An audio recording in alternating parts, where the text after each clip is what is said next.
Hello and welcome to another one podcast. We have a Patreon. It's one of the best Patreons in the game. By best, it's more of us. Hundreds of hours of content. There's specials on there. Three specials. 2 live shows. It's one of the best Patreons around. You won't regret it. Sign up. £3 a month. That's all it fucking is. I can't promise you it's one of the best or the most valuable, but if you enjoy us, I think it is. It's the only way to guarantee this carries on. Yeah, that's yeah. So Genuinely. It's up to you. Would you like this podcast to carry on? If the answer to that question is yes, then why not part with 75p a week by signing up to our Patreon? Patreon.com/another one podcast. Sign up to it. You don't even have to enjoy the content that's on there. You don't even have to watch it. No.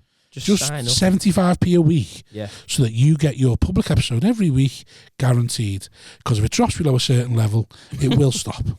75p a week. The minute this costs us money again, it's gone.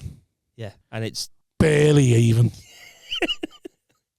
So, please, for the love of God, yeah, please. Now it's beyond a joke. Now there's only one podcast that needs the money, and that's ours. We're absolutely brassic, and we've got the most outgoings, like dependents. Another one.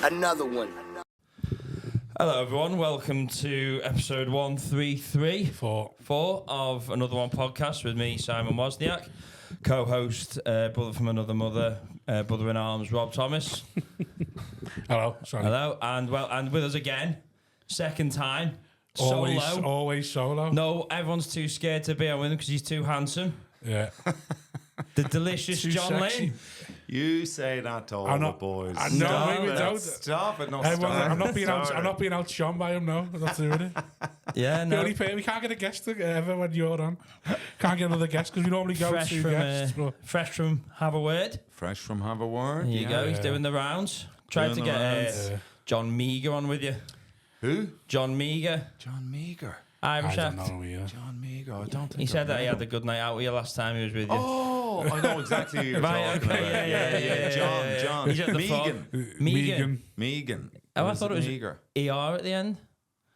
Clearly, maybe you're not that close with him, but... Oh, no. We had a great day out in Kilkenny, actually, at the right, last okay. Cat Laughs. Maybe that was then. Before I got...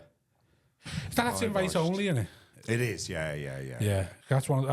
There's 2 festivals I'd like to do. One's Altitude and one's Kilkenny. Yeah, but I only want to do Kilkenny because my mate used to live over there. Oh man, caused murder.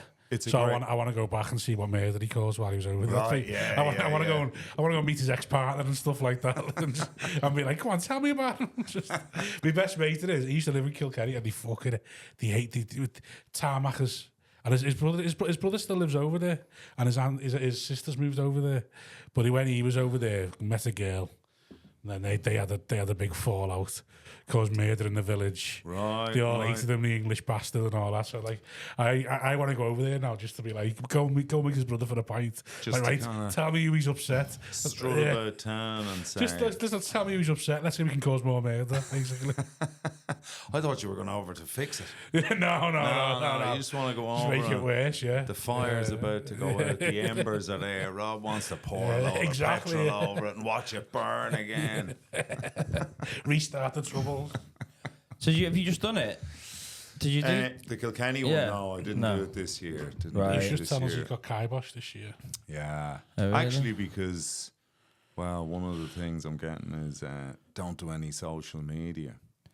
Yes, we're just having this. Which is why I'm here with these boys. Yeah, we just touched on it, didn't we? Off pod about your social media presence. Mm-hmm. You still doing the kids' TV show? That's finished now. Did they not push you to do social stuff? They kind of did, man. But you know, typical me to get a lead in a worldwide TV show that the audience are literally the only people it's illegal for them to buy tickets to a stand-up show. That's how I work it, you know what I mean? And I kind of thought, am I going to put all my effort in to getting a whole Instagram following of 7 to 12-year-olds? Ian Sterling had that. Yeah. Did he really? He had beat CBBC and Love Island. So he had a mix of people like, I think, parents and Love Island fans. But he had a crossover of people when he got Love Island, people had seen him on CBBS and was like, I recognise him when I was a kid, and now they're watching Love Island. Right. Like, So what you boys are telling me is I got a lot of tickets sold for my shows in 10 years' 10 time. years. When you're really You want to be old, nicer John. to me, boys. When you're really old. Now you boys. You got a tour in 10 Yeah, years. yeah, in a decade, man. Yeah. Now I mightn't be at my best, but you give me 10 years, I'll wipe the fucking floor with it, I swear Just to wait God. till them Butlins tours Yeah, in 10 it's years. going to kick off. 18-year-olds everywhere going, let's see the old guy, the old captain. Coming out in your suit for the first 10 minutes, bit of crowd work. Bring on your supports, acting about yourself. It is funny you mention it because in the show, so I play the captain of the North, right? So I'm the captain of the spaceship who brings the biggest pop star in the galaxy around, all this. And what was I trying to say? In the show, oh yeah, they made the captain do a stand-up episode where he tries to do stand-up. Right. And initially I was like, oh man, I don't know if I want to do this. You know what I mean? Like stand-up's important to me, It's a bit too close to home, yeah. Bit too close to home. Like I was happy to dress up in my pink uniform, put my big pink captain's hat on and run around the spaceship with the childers. But doing stand-up kind of freaked me. But then I kind of thought, no harm in letting these kids know that I do a bit of live work for when they get pocket money and hit their 18th birthday. Start doing a Disney play to the Yeah. adults. So that's it. A bit like what's like Bluey. Bluey's all for the adults, isn't it? Really? Yeah. Mr. Tumble. You boys think I'm an idiot, but I'm actually a chess player. Boys. I'm thinking 12 moves ahead at every point, and by the time I hit 60, I'm going to be killing this game. That's your killing it. pension plan, isn't it? One tour before your pension. That's it, yeah. I'm going into the bank looking for a mortgage, and he's like, what can you put up? I go, listen, here's the graph. Yeah. Take a look at that. You'll see a spike soon. Yeah, yeah. McIntyre, those boys are finished. His audience will be dead by then, but mine are only brewing. I got a whole hundreds of thousands of them. Well, he was like that. Smith went with a brekkie with Bishop, and they were walking around the Albert Dock, and he said it was great. They all left me alone because they were all like, he said, pensioners and 50-year-olds and that. He said they were all bothering Bishop, and no one called. Everyone left Smith alone. He was like, it was great seeing like John's older audience, and I was laughing about it. And then have you seen the last clip he's put up? No. Some woman in the front row, 92. Ooh, Bishop. Bishop put up a clip and she's 92. I was like, fuck, you got to be thinking to yourself, I've already got 10 years left of this audience. I best start doing some stuff. Oh, she was there to see him. She was 92 there to see him, and I was like, I didn't know Bishop's doing clips, is he? yeah, he's smashing them out all the time. Everyone's doing clips. Only you and John aren't doing clips. I know, but artists, aren't we, lad? Yeah. That's it. But artists. We're wild horses. You know what I mean? You can't tame us. Myself and this fella. If you put out a few oats, we might come in for a bit of a nibble. You know what I mean? But if you close that barn door, we're kicking it down. You only to be seen on the safari in the wild. There is a thing. There is that one thing that you're thinking. Will the people who haven't got the clips, will they? But then they're not, are they? They're just going to go. Well, Jamie's the only one because he's so good at podcasting. Yeah. He doesn't have to put stand-up clips out. Yeah. Then you've got to admit to shitting yourself every 5 seconds or wanting to fuck your own nan. So. Yeah, that's what I mean. It's like, you got to admit to some wild things. Really go, right, I'll just double down on this. Yeah. I don't know. There must be some way someone can get a following without having to say that. Well, just without doing clips and having to be... Well, I don't know. I think there's some acts that we, in our bet, that you're thinking they're getting a following from not doing stand-up. Yeah, but they're selling the soul, though, aren't they? Are they? Well, you've got Beck throwing himself into bins. Who? So we've had a bet. Yeah. On the next act to pop off on Instagram. Right. We've all picked one. Set a little fee. Well, if you boys want to get a bed in for 2030, yeah. Well, it started this off. Guy, boys. Well, we thought that. Get down the bookies right after this and place it, lads. You want your pension sorted out? I'm here. It started off on less than. They had to have less than 5,000. 10 was it? And it was the first ones with 100,000. And one of the ones that's been picked run away with it now. His name's Beck. He's a Manchester comic. He's in a wheelchair, but he's been doing like interviews on the street. He's doing interviews on the street, and he's been doing what's a disabled jackass, where he just wheels himself down a hill into a fucking wheelie bin. And it's like, we can't compete with that. Like, the fuck are we meant to be doing? Is that what he's doing? Yeah. Oh, I didn't know. He That is wheeled funny. himself down a That hill is funny. into a big metal wheelie bin. Oh, I thought it was And you're like, just... for fuck's sake. He's getting a bit of heat, though, from some people about being disabled. Some disabled jokes he's making, though, I think. Yeah, but that's Which is the good, thing, isn't because he's it? disabled, he can do what he fucking wants. Is that how bad it's got that even disabled people aren't entitled to make fun of Yeah, them? you can't make fun of themselves anymore. That's no. how political. So you have a lot of able-bodied people, not a bother on them, just wanting out for blood because It's mad. That is lunacy. And my last TikTok man. clip was about. So my last TikTok or my last clip, which I thought, right, all right, was, Ryanair didn't fit into the air. Bought myself an extra leg room, and fucking seatbelt didn't fit. So they kicked me out of extra leg room. So I told the story about that, and there's some comments on there, people going, "This is out of order, this is wrong, like, you shouldn't be joking about this," and stuff like that. I'm like, it happened to me, you cunts. If I want to tell a story that happened to me, I'll tell it. But people are going, "You shouldn't be joking, this is wrong, this," and Ryanair should be ashamed. I'm like, it's my fault, I'm fat. Fuck off. Fucking there, people getting a cob on my behalf, and I'm like, you can see me on stage joking about it, just fucking... Man, it's just gone. That sound nuts. Like, if you can't, that's like in my stand-up. That's why I exclusively talk about stuff that's actually happened to me. Yeah. So no one can say, "I go, that's my story, man. That's it's my life. That's what I'll talk happened." about So it, yeah. I have I'm perfectly entitled to use my life on the stage, and no one can ever say, "Oh, he's a bit like that," or "She's a bit like that," or "Did that really happen?" I'm like, yeah, it did, man. You That's know what I it. mean? Like, That's what I'm like with as you're. Oh, yeah, I'm I'm open up to everything, me, John.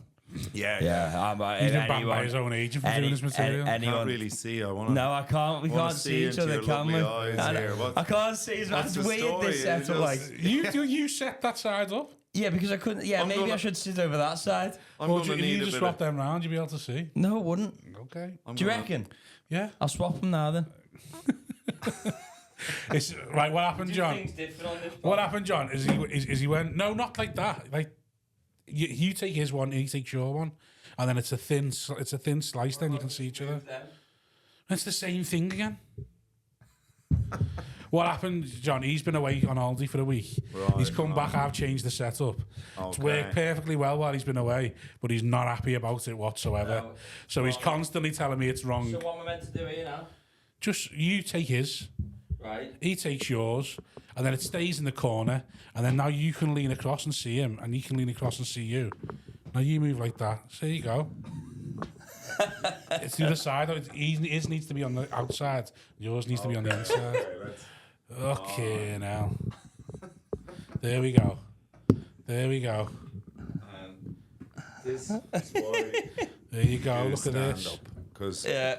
And see, and now it's a nice. And now we can't even see each other's eyes. and now I used to be able to see. Oh, for fuck's sake! I'll move over here. I used to be able to see one of his eyes. I'll move sit here here. now. Fucking sake. No, there now we you go. can get in the middle now.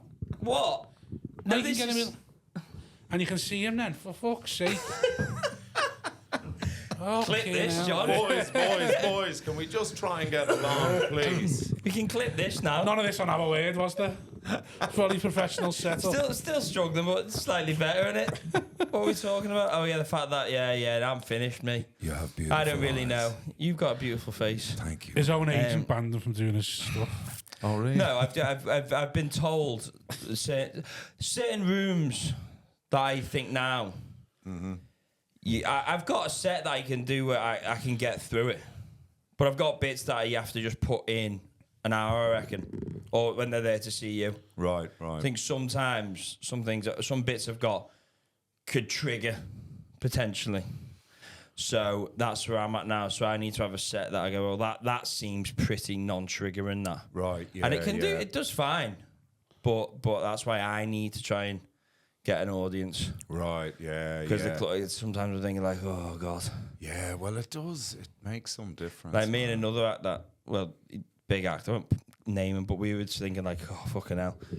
When we got to go and do the room, we're thinking this might not go Right. well. Yeah. Big act. Yeah, good headliner, big club headliner. Oh. I'll let you know off the pod. Right. Don't like to throw anyone under the bus, me, you know, John. I'm a very respectable man. Well, you do have to be careful of that because some dudes do take big umbrage. And, you know what I mean? Yeah. You don't be Have you had any heat ever any heat at a club? No, man. I actually kind of try and get along with everyone, really. You know. Yeah.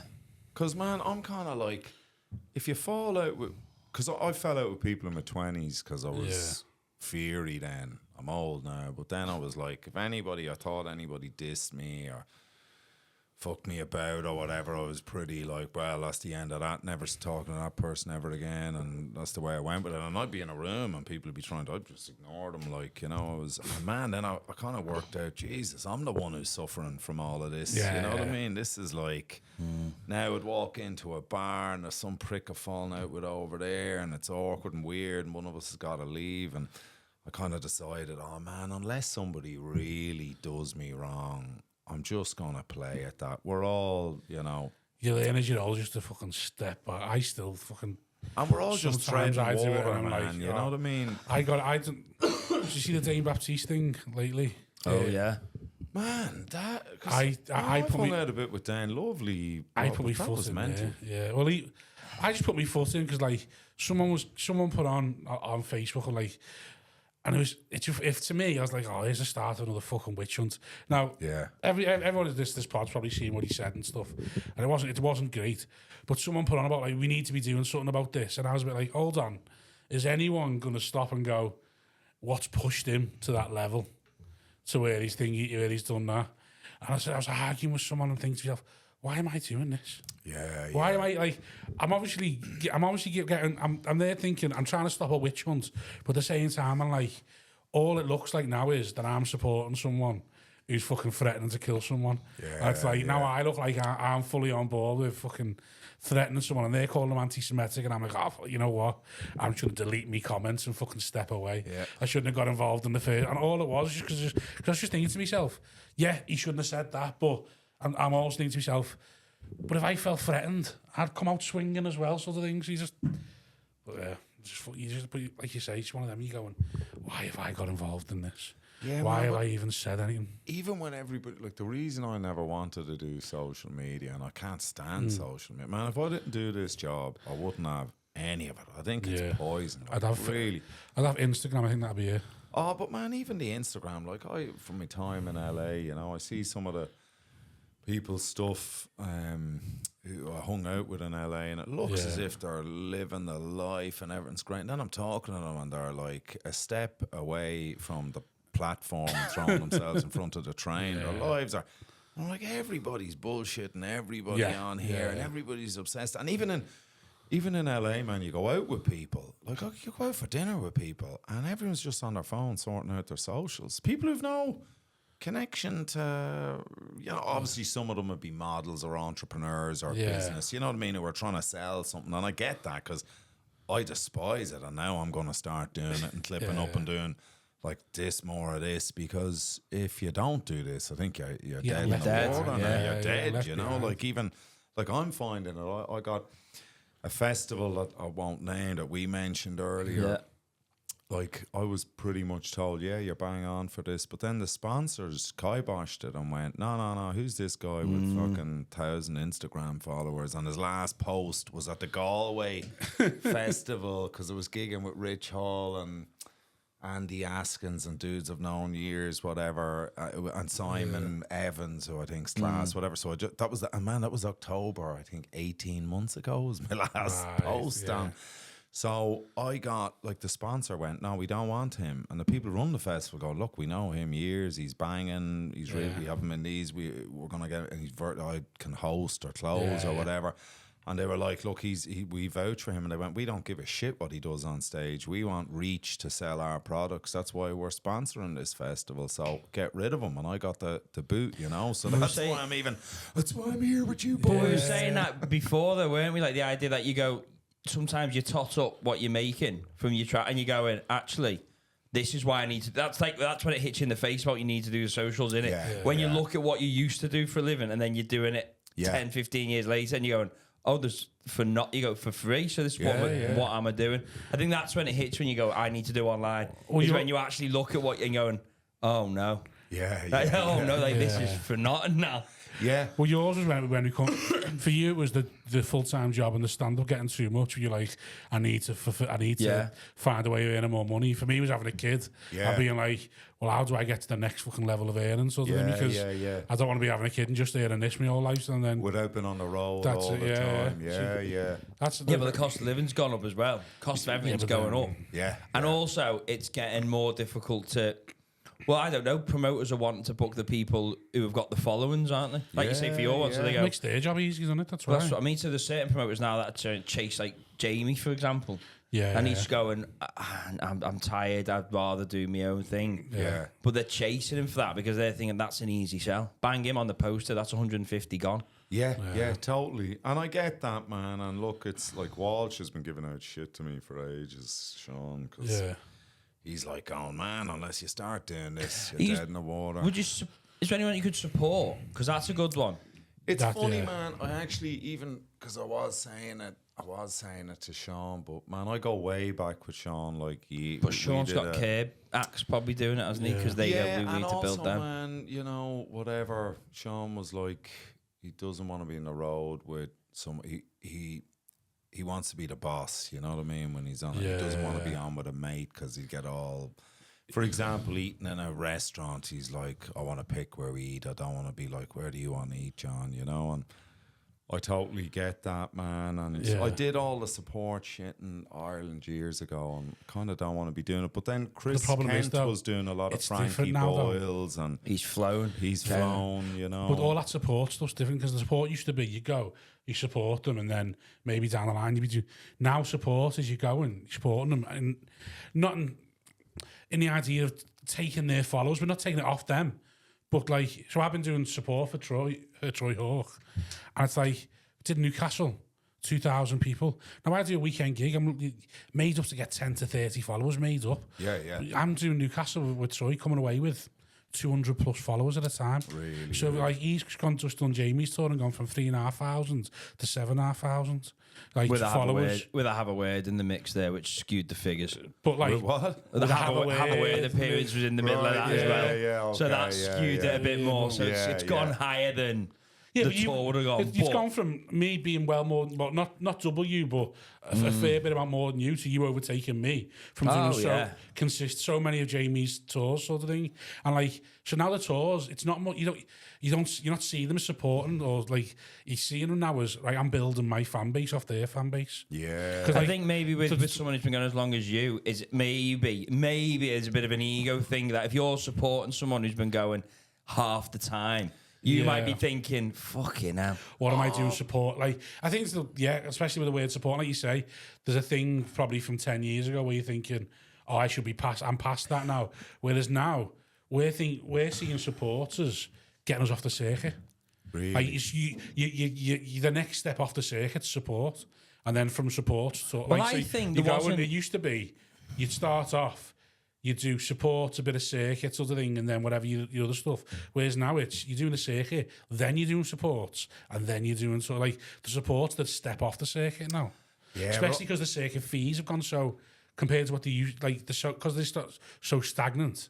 Yeah. Support fees are much better than what they were. I go on the road with. I mean, I did three Stadies tours. And it was probably the best time of me working life. Like, just now, Stade's probably my best mate in comedy. You know, so it was like a laugh all the time, and that really helped me because Tom's such a, not just with followers or all that. You know, Tom's such a comedy geek. He'd really be like, "Hey man, would you not try that a little different way, or what about, you know, giving that a bit more there, act at it." He's like a sort of a coach, like a life stand-up coach, you know. And look, that really did help me, and that was kind of pre-time. But himself and Shawnee are really the only boys I'd be tied enough with to say, "Here, man, can I come on that's the thing. It's fine. Well, the rest of the lads, I know everybody. But I've just started asking just people. Acquainted. Yeah, especially in Liverpool in the Northwest. I've just looked. There's mess people going, "You got to support for that date, or do you want to support?" And most people have been like, oh, if you want to do it, it's like I'm doing Josh Pugh on Saturday. Okay, That's yeah. 600. It's like awards 600 people. So like I should hopefully walk away there with like 50, 60 followers. Yeah, And yeah. I asked Laura Smith whether she wanted anyone, but she's already got someone. Okay. But I was thinking there, if I could have done 1,200 people, like I say, you look at the fees, but then you're also looking at the followers taken away from it. And especially because it's all audience who you know buy tickets. So loads of Troy ones are messaging me going, when are you on tour? Because they go to see tours, because they've gone to see Troy because they know him. And now they're thinking, oh, we know you now, so we'll go and see you. So like, you sit there thinking, fuck, I need to be getting myself active now. I need to be getting my tours. I can't really sell enough tickets yet. So you're just telling them, oh, it'll be next year. So like you're sort of blagging them, going, next year, yeah. But in the back of your head, you're thinking, I just need more of these so I can get myself out there. But that's what I'm seeing tour sports as now. It's funny how it can turn around. Like I did, first time I did Australia, I was over there with Milo, you know, and man, he's wow, on his way to we $1 were million. doing gigs for $100 a gig, you know what I mean? And now he's absolutely melted. Whose idea was it from to start doing that in the street? Was that Tom Horton, I reckon, had a word with him. Really? I think Tom Horton said to him, like, you need to do online. Yeah. And then I think Will Hutchby filmed one where it going around B&M. And then he did another one in Liverpool of him stopping. He was doing clips at home. Right. With a green screen behind them. And they were very Scouse orientated and they were going really well on Scouse Twitter and stuff. And then it was a case of what do we do to take that and what to take that universal sort of thing. And it was a case of like, it don't really matter. It was a case of like, and then I don't know where the Greeters Guild thing come from. Right. It come from, I'm a posh character. He went to Weatherspoons. He went to B&M. So he's putting himself, this posh character, in working class places. Punching down. And then it's built on punching down that empire, John. I don't know where the greatest thing come from. I ain't saying nothing. As an Irish boy, I ain't saying nothing. And then and I don't know where the greatest thing come from. But that was his next step. Where can I put this character that'll do well? Yeah. Weatherspoons, B&M. And I don't know where the greeters thing come from, but obviously that was the... it's brilliant, man. But he's such a funny bloke, and like it's just... But that's the thing, isn't it? Just find out what suits you. Like, to have a word, lads, there. Adam and Dan, that just really suits them, that kind of sparking off each other and all that. And then Carl, they're both very... They're both very silly and stuff as well. Like, they love doing the voices and all that. Our pod's we're the opposite.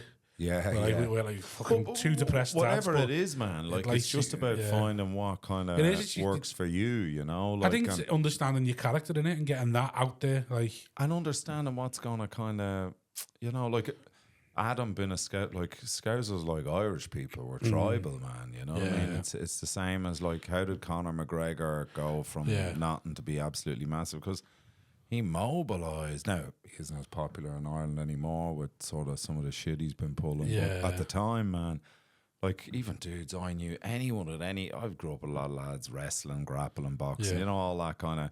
And then they were all ready-made fans, and then he really appealed to the Irish thing. And he was funny. Like, dudes like that, man, that he was hilarious, you know. Like you say, with the Irish thing, and especially with the Scouse thing, you get a lot of people who want to be part of it. Like, they'll never say, I want to be Irish. Well, probably more like say, I want to be Irish than I want to be Scouse. But you get people seeing something and thinking, I want to join that. And that's what Have a Word has done so well. When you get on Shane like Todd, all the lids and stuff like that. Man, he'd be a good one for you. He's huge. I got on with Shane, but I don't know Shane that well. But we get on grand, man. Like, we've... was headlined some shows up in Belfast. Shane dropped in. But who does his tour support? I don't know, man. I wouldn't know shit, man. I'd be acquainted with Shane. He's a good lad. He's friendly and sound and cool and all that. But I wouldn't know him well enough. But funny, a lot of the people he does his pod with were in that kids show. Oh, yeah. That I did, like Diona and Colin. Oh, I think actually Colin Geddes. I think he actually got COVID or something. He wasn't. That was right. Yeah, he actually showed up on the day. He tested positive because it was what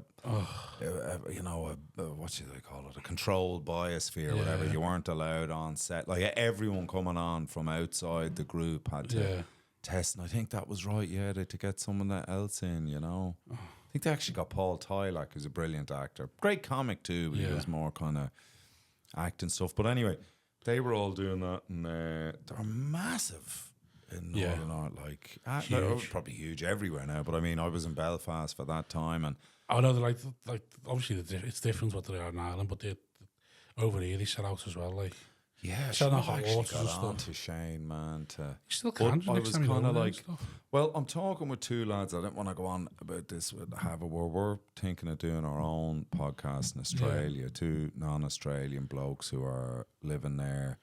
You still live most of the time?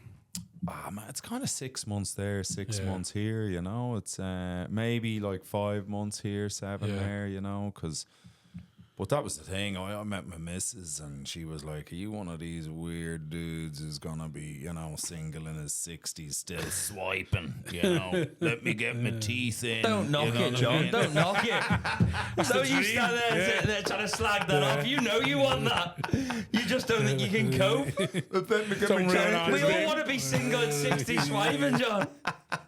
You just try and tell yourself you don't, so you sound when it happens. I'm about to marriage at 55. And you there? Your fans will be 20 when you're that age. You'll be flying, and I'll be rolling out, boys. I'll be wearing the best, highest quality, tailor-made adult diapers known to man. Leave that pink hat on. The best money can buy. You know that's what you're into, mate. I'll have a permanent person there just dousing the dribble off me mouth as I'll be like hands like Rupert Murdoch. Billionaire getting married for the 5th time. That's me. I'm so much money Heavy, in that ass by getting married 5 times. Seen the Red Hot Chili Peppers guy? He's got like a 19-year-old birth. Has he? Yeah. He's like 51. Yeah. It's wild when you see them together, but he's the Red Hot Chili Peppers front man. Yeah. It's Anthony Kiedis or something. Yeah. Like DiCaprio, he's the same though. He trades them in like leased cars, doesn't he? It's like every 3 years. It's unbelievable that he keeps it up. Like you think but no, it's always 25 and then it's back to 21. Yeah, man. The minute they start getting broody, back you're gone. Yeah. Surprised he hasn't been caught. Well, everyone's aware of it. Caught. Like one of them might have gone. I'm getting him. He's obviously well.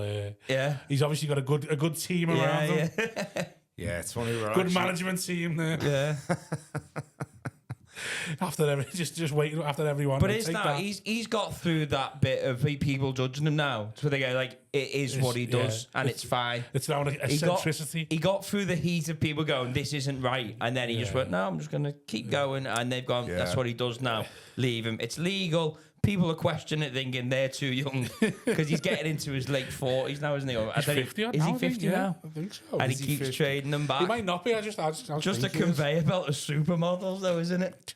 He's just there on a yacht, just one after the other. But then Murdoch did, what is he, 90 odd? Yeah. He got married for 5th time to a 67-year-old. There was a bloke when I started acting way back in the day, and man, he ruined his life with like happily married kids, but couldn't, 23-year-old would show up and he was living, he walked down the path himself, but he's a good bit older than me, and recently he's health issues, man, and he's no libido. And I was asking him, I was like, man, because that kind of defined him. He was always women was his thing. Not that much into drinking. I have a drink, whatever, but women was his always. Yeah. And I was talking to him and I said, man, how are you, like, headspace wise? Because that's, you know what I mean? Like, because he was going, there's just nothing there at all anymore. And I was like, are you all right, And I'll never forget, what he said to me?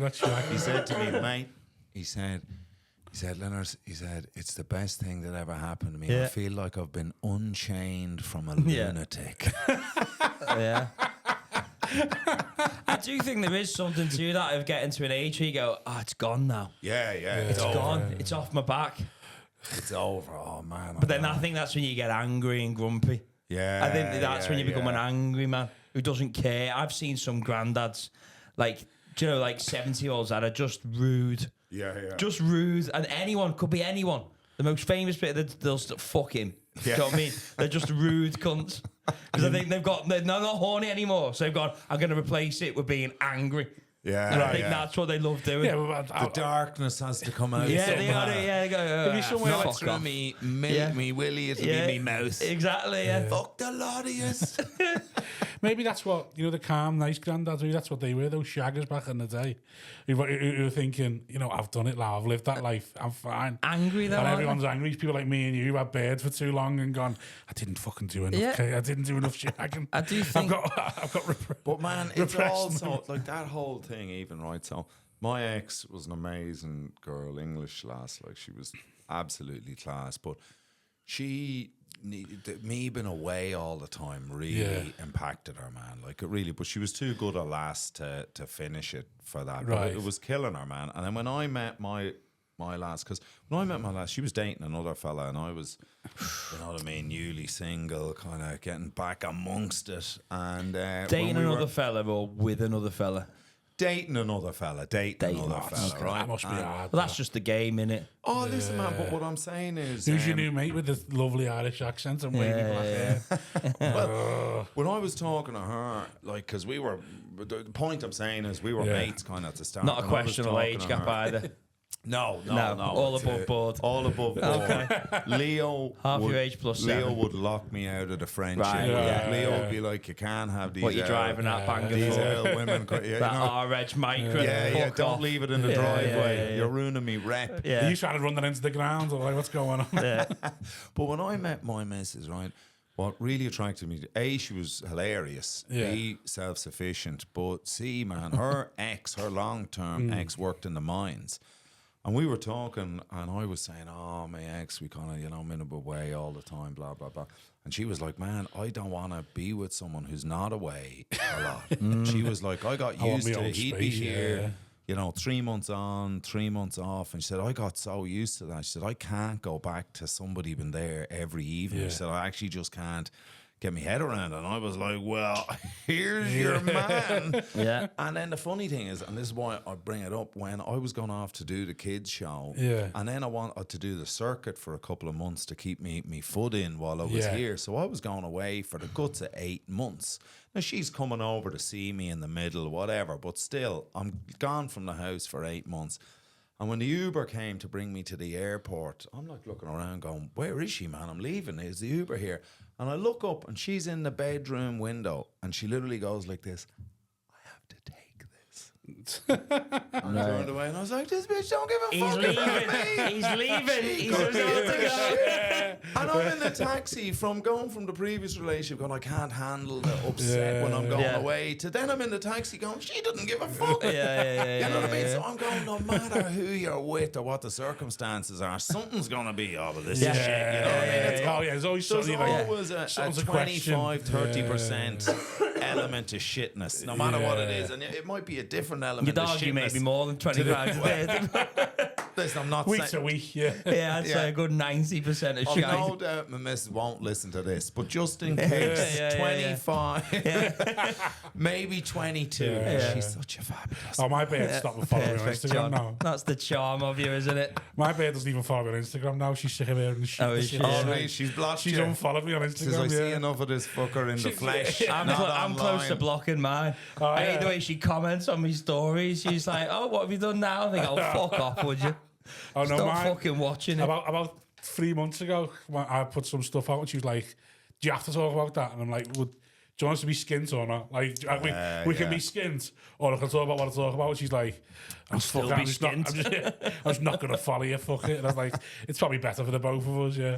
I was talking about blowjobs or something. She's like, do you have to? And I'm like, what? I do think that now, for this generation of the people who've got kids, I do wonder what, because our parents, there's nothing out there of what their lives were like. Right. But this generation, Just what so they like tell us, yeah. all what we, especially because we're all mates with people who are putting out content and just bleeding. Yeah. We're all just bleeding online for hours and hours. You're thinking, what about when your kids get to 20 and there's just hours of footage of every bad thing or anything you've done? How will that impact them?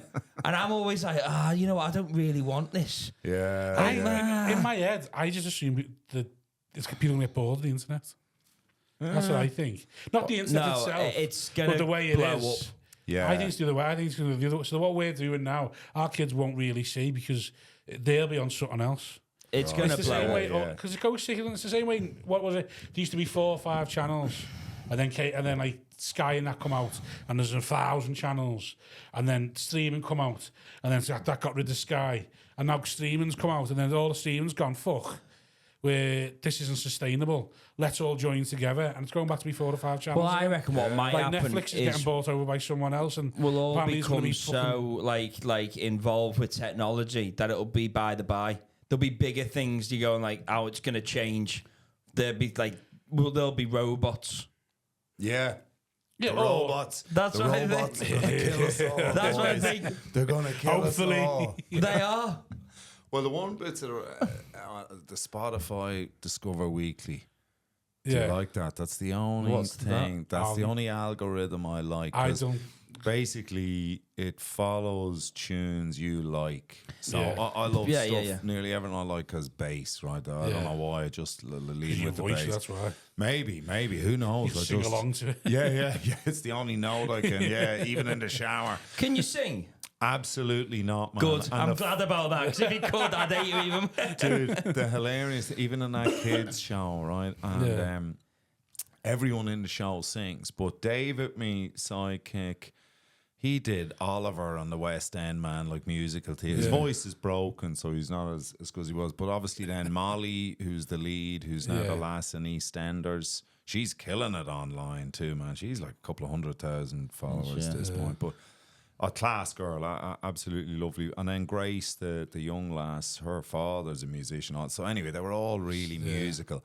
And they just presumed, because I did a thing years ago as Nick Cave, but all the stuff was, it wasn't me singing, man. Yeah. You know what I mean? But whatever, it was on my CV and in my voice, people presume I can sing.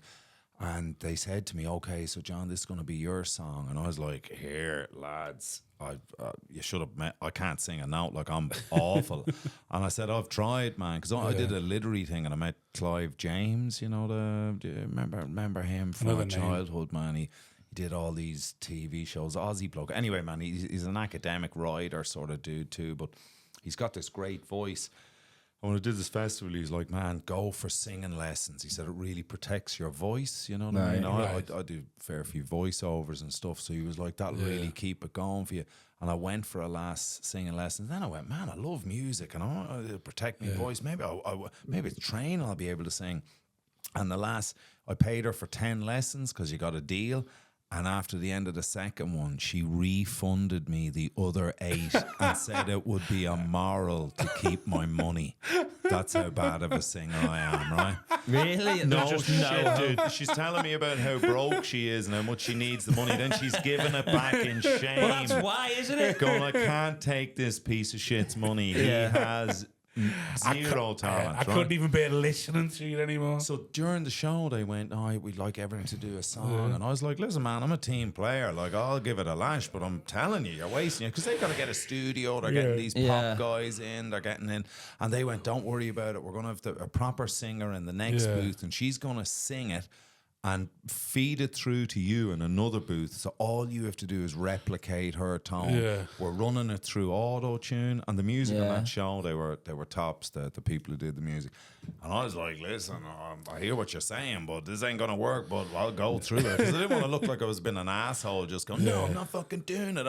You'll find me in my trailer and I'm not coming out till you get me some fucking flowers. You know, I wasn't. Yeah. So I went to the studio and they booked it for the whole day. And that shit's pricey, man, right? That's pricey. Yeah. And they had all the people there. And I was like, oh my God, went into the booth, started singing. They sent me home at 11. And they made me do a rap.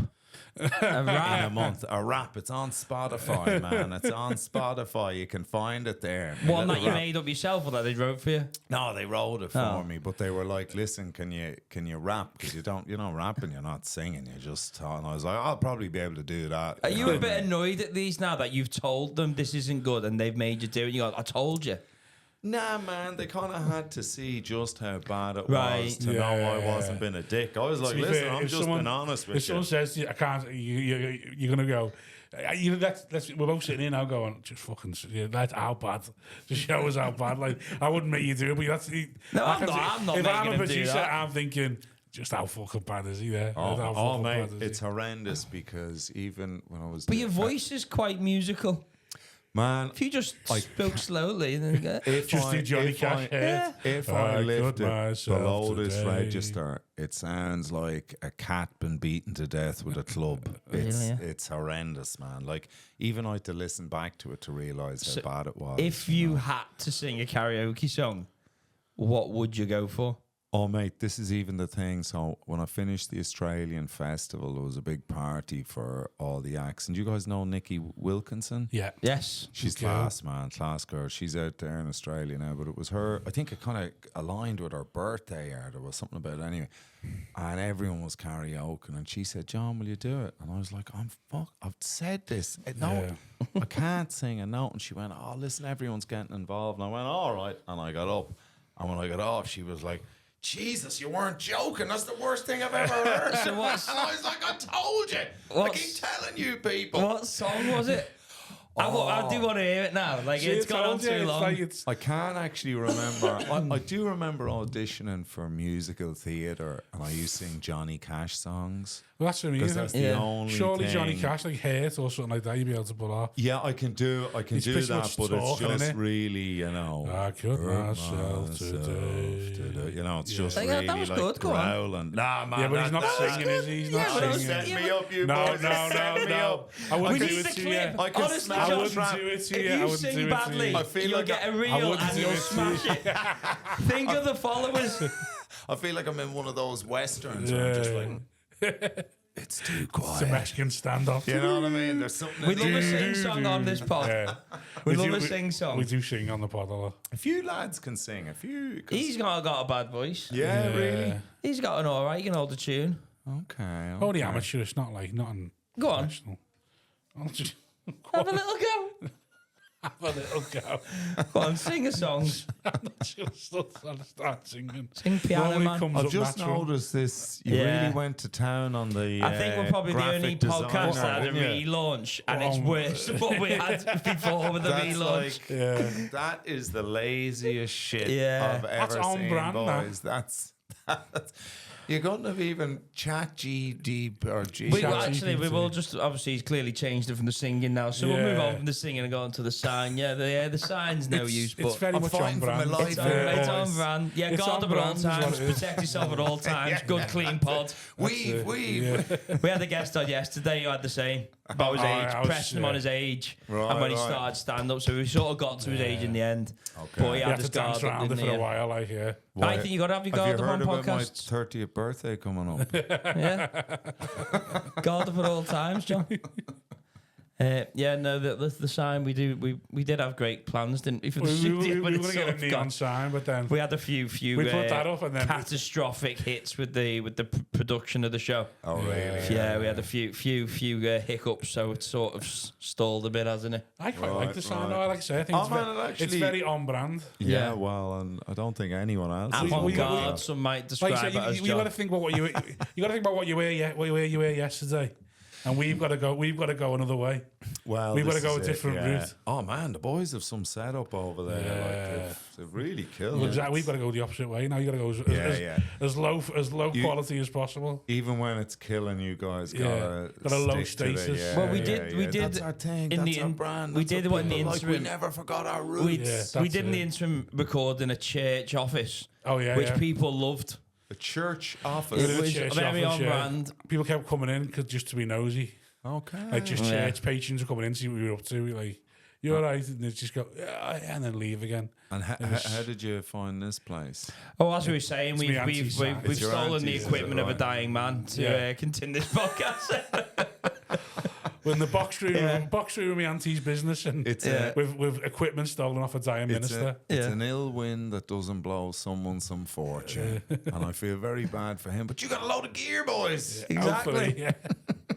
Hey, you wouldn't tell you what we'd think. Hey, we could give him enough money. Yeah, we did a benefit We for did a him. benefit gig for him. did you? Right, Raised yeah, raised 30 grand, and then was Okay, like, oh, by yeah, the yeah. way, but we need some equipment. Have you got some going? Oh yeah. Before here's your money Yeah. and here's your invoice. Yeah, Barter system. We're taking it back. Yeah. We're taking it back. I think God wanted you to give it to us. He was just- Yeah, I don't mean to drop names, but I was talking to God yesterday, and he told me, you need to give us all the gear because we looked after you. Oh, goodness me.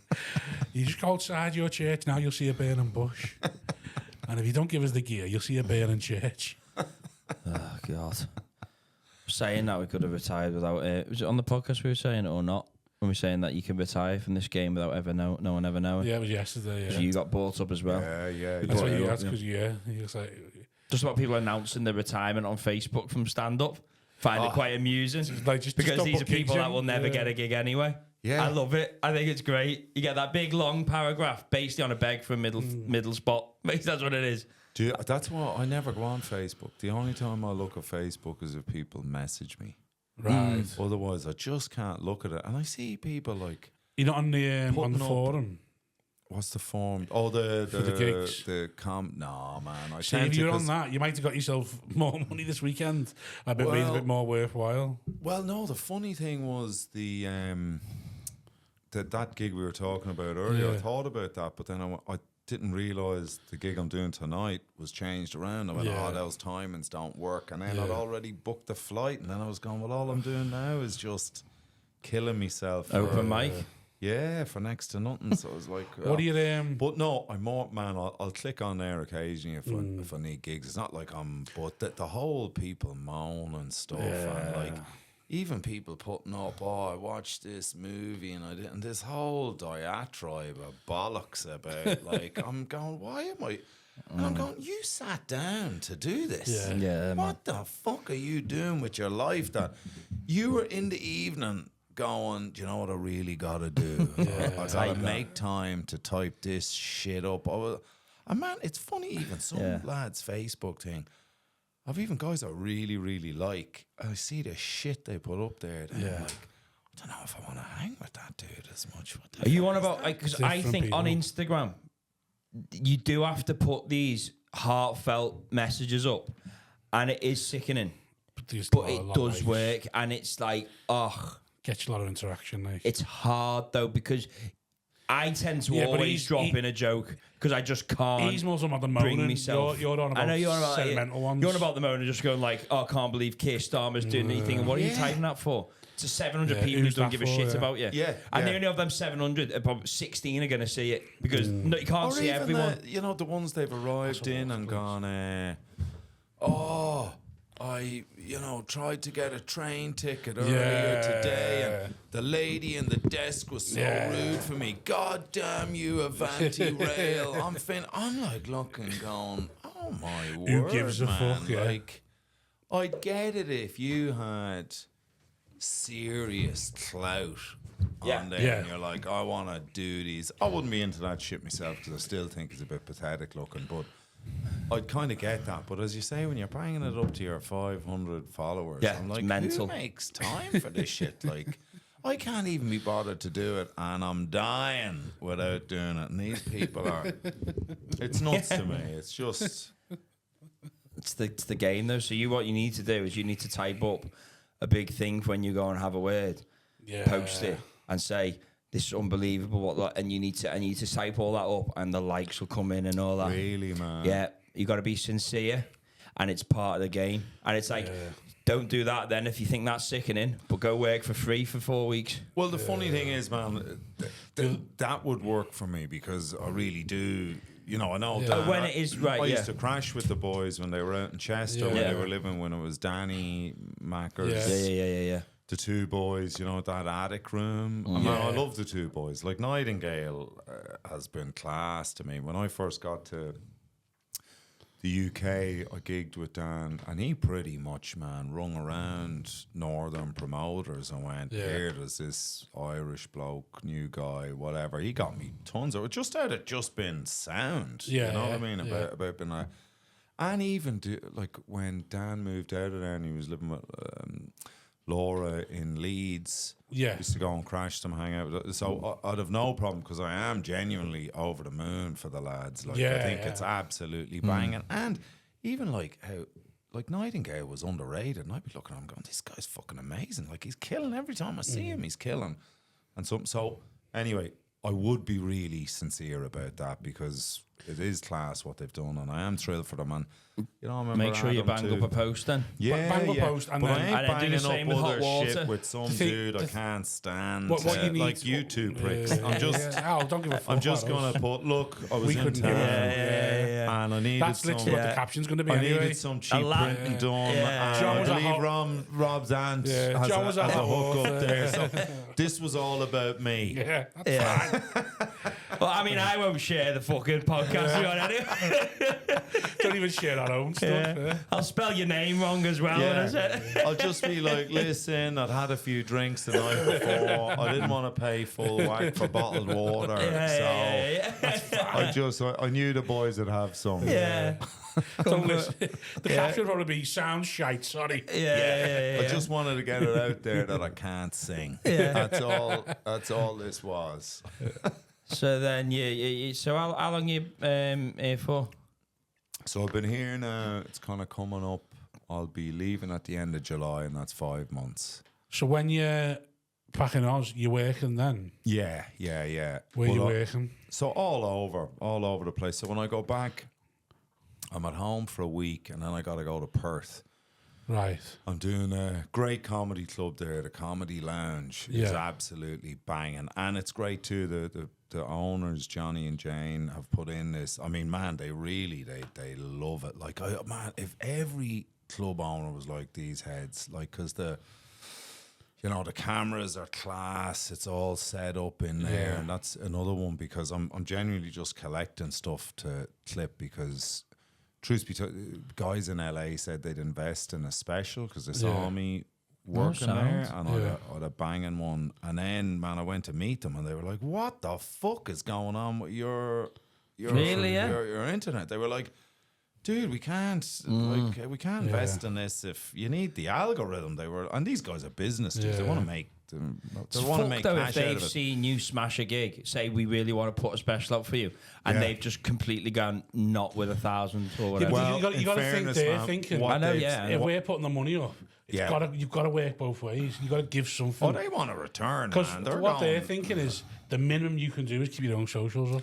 Yeah, That's and what look, them people are thinking. All they've said to me is, man, look, you have to put clips up to get the algorithm in gear. Yeah. Did they give you any level of follower that they would have want you to have had? No, they actually didn't kind of give me a number or anything. No. They just kind of, man, they were appalled that they were like, why aren't you putting anything up? I wonder what number they would go. Yeah, all right, we'll do that with you. I don't know. I don't think it's too small, 'cause, like, I think a lot of it too is when engagement, Netflix had Sam because a J. lot of the LA lads Yeah. spent money on buying, All right, followers and that. 60,000 in Indonesia and 60,000 in rural. Well, this is another thing we were saying. There's different kinds of followers. I was having this conversation with someone on Monday.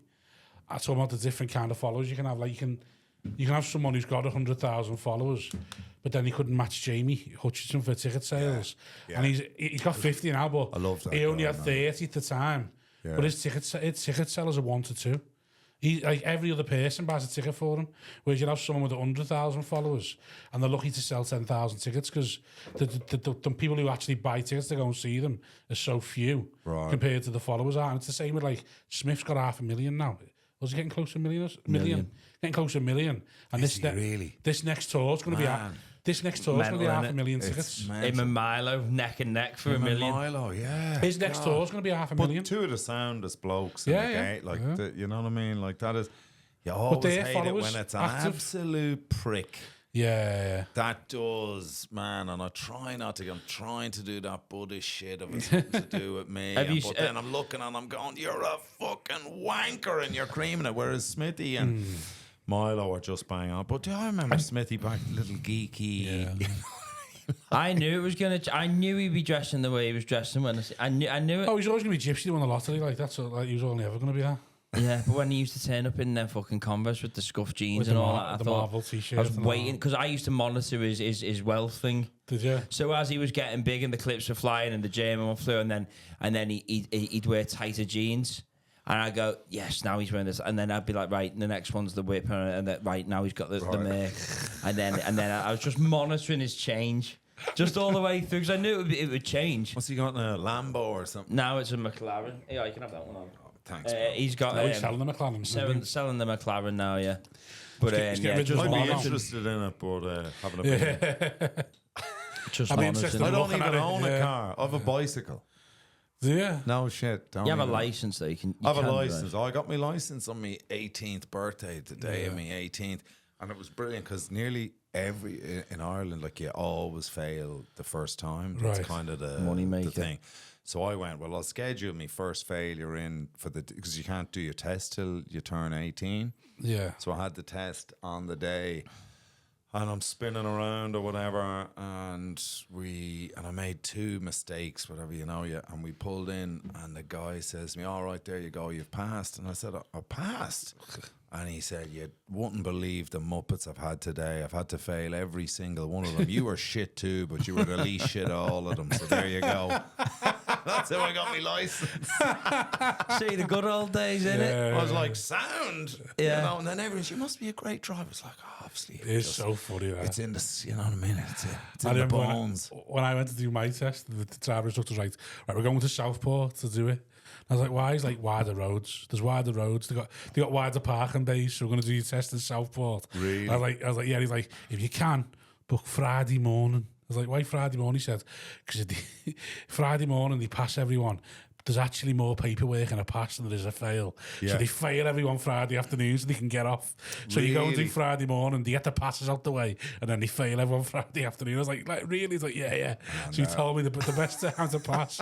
All right, we're going to Southport because there's wider roads. It's easier up there. I was like, fucking sound. I remember a guy I was in school with, Kieran Layton. He did his test. I think he was a lovely dude, but he was a bit like, be Slow. quick to anger. And he did something. I can't remember what he did, but he pretty much knew he'd failed. And he said to the guy, "That was a mistake, wasn't it? That's an automatic fail." And the guy said, "Yeah, it was." And Kieran pulled the car on and said, "Get the fuck out." Oh, he kicked him out. And the guy was, "You got to drop me back to the centre." And he went, "I failed. Get the fuck out." And left him on the side of the road, about 4 miles away from the centre. Yeah. Drove off. I know someone who drove back. So you know you're meant to complete it anyway. So they come out the test Oh, centre. you're meant to start. Oh, he got Come out mad, the test mad centre. trouble for it, but he fa- was just like out. Yeah. How old was the kid? Oh man, he was like 19 or something. That's some confidence to volley out of Oh man, an old man. he was a very Kieran was a big dude, about 6'5", rugby star. All Oh, that he must sort have of just lost his head, do you reckon? And God, if you don't get out, I'll fucking level you. He just went get out, and the bloke was obviously like, "Oh Fuck that, yeah. Oh man, oh look, he was a nice guy, but he could be fierce thick." Yeah. Right, wow. Yeah, I know someone who failed in the first 10 minutes. Yeah. And he meant to do the other half an hour. And he said, "I failed there, haven't I?" And he was like, "I can't tell you." I was like, "I failed, haven't I? I can't tell you." And he went, "I know I have." And he went, "I couldn't tell you." And he just drove back to the test station. He said, I'm not doing the rest of the test." I said, "We're finished." And he went, "Well, you've definitely failed now anyway." And I was like, "Yeah, well." I didn't fail. I've passed first time. Did you? Did you? I failed first Thought time. I was going to fail first time because within 4 minutes I'd just jolted the car, almost smacked their face into the dashboard. But because no one outside the car was affected by it, it was considered not a major fail. Right. So because I managed to recover it and carry on driving, because no one had to, it was just me going a bit too quick off the pedal or something, and jolting us forward. But I recovered it, and therefore it was sound. Well, I suppose the reason I got rid of my car, living in London, I just got used to not having one. And whenever I need a car, like if I really need one, I just go and rent one. But I think the real reason is, so when I was in Ireland before the crash and things started taking off for me, I got a DVD deal with Universal and got a big check. Now, by the time it came around to do the DVDs were gone. You know what I mean? This was so I was one of the last ones to get money for Jam, but got this big check. And instead of going and buying a flat, and now my life would be a whole lot different, you know what I went out and bought? A BMW. Yeah, you got to do that with your first bag, though, I reckon. What a clown, man. I still look back and go, that fucking car, man. That was at your first bag, like your first proper bag of money. Yeah, it was. I think that's what you do, your first one.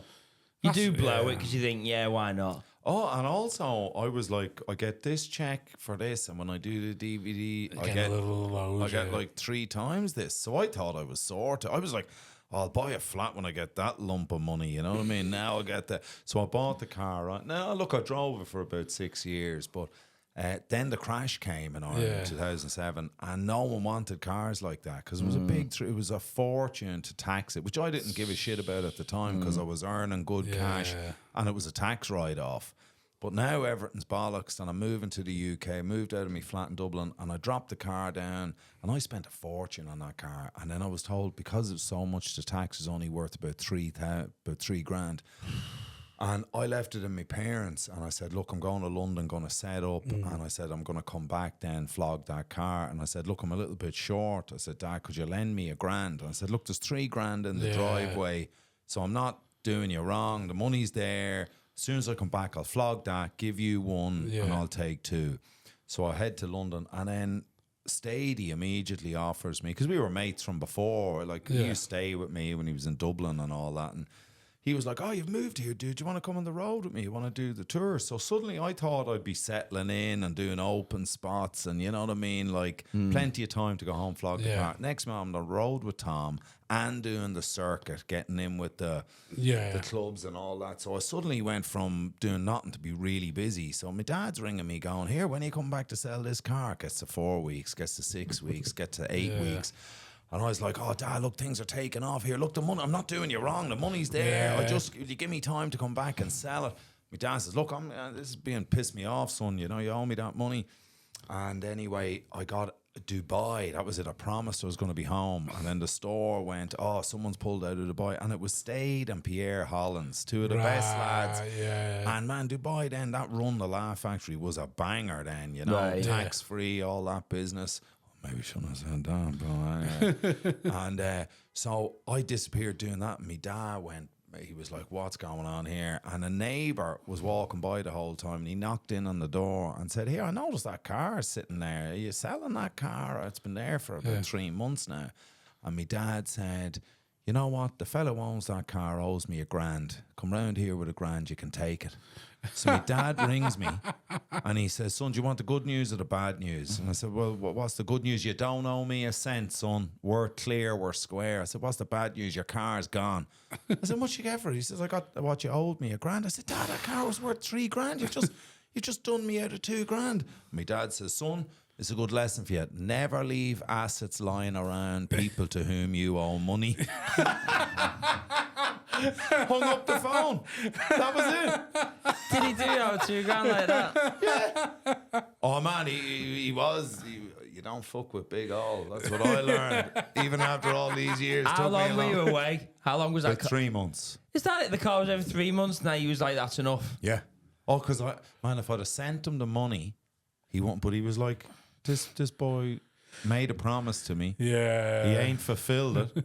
I'm not having it. I ain't having that. And he just went, man, that was the end of that. You haven't spoke to him since? That's a lesson learned. Nah, man. It was a lesson learned. I took My dad would have sold it for $3,000 and said, we'll go out. Yeah. I was thinking that's where it was going. He was like, I'll take an extra $5, so we'll go out. I've done the work. I'll take an extra $5, so we'll go out. It's like, all right then, yeah. Yeah, he could have got $2,000, couldn't he? That was just like...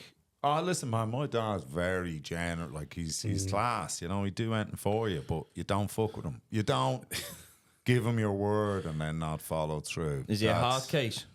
If you do that, he is. Yeah. If I had been ringing him, going here, I'll send. Look, it was my fault, man. You know. And look, I was off.